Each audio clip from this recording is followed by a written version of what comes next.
Good afternoon, everybody. My name is Eli Talmor. I am founder and CEO in SentryCom, and I will pitch to you Centrix Mobile.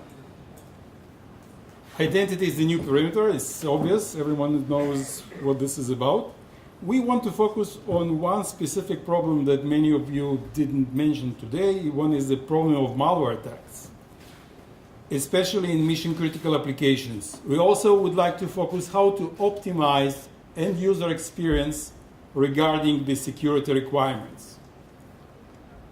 So what we have developed is the front-end API that allows every smartphone application to provide end-user strong identification, but also at the same time to provide electronic signature for any transaction and electronic register delivery complying with relevant regulation. There are numerous use cases where it can be applied. Internet payments, there is a recent regulation in Europe, PSD2. Online banking, of course, human to IoT, e-government, online voting, as well as enterprise messaging applications.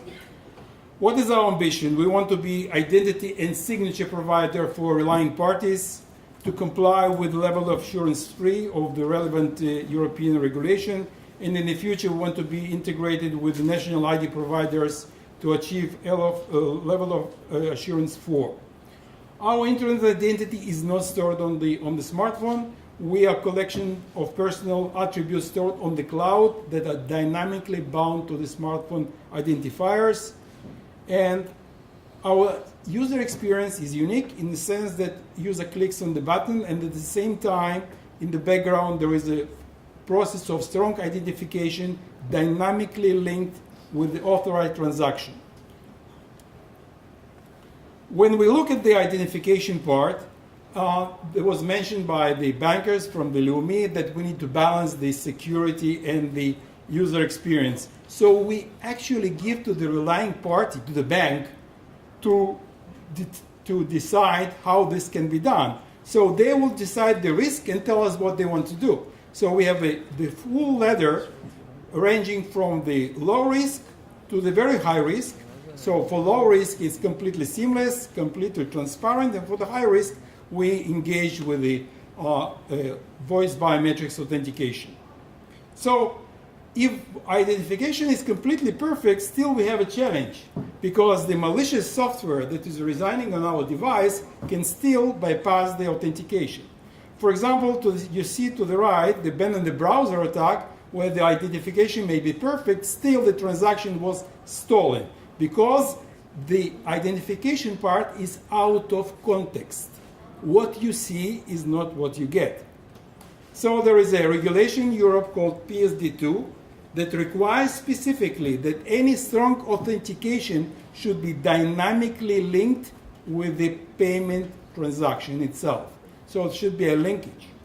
So if you look at the top, this is the present state of the art. So when there is a customer strong authentication, then there is a sequence, and then the sequence there is transaction. This is where the malware attacks.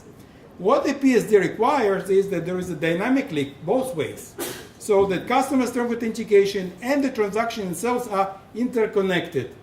And we didn't mention this a single time today. And this is a requirement that everyone in Europe for the internet payments has to comply with. So we have developed this, and this is how it looks like. To the left, you see the user experience. You press buy, and at the same time, there is a strong identification and electronic signature of the transaction. So you see the result. It is completely seamless and is compliant with the regulation. And then at the same time, we have a solution for the audit, where the user receives in his email session ID and electronic signature. He goes to the relying party, for example, for the bookstore, and he can enter those parameters and to see the transaction. For example, he will see what he paid for, or he can see his online vote.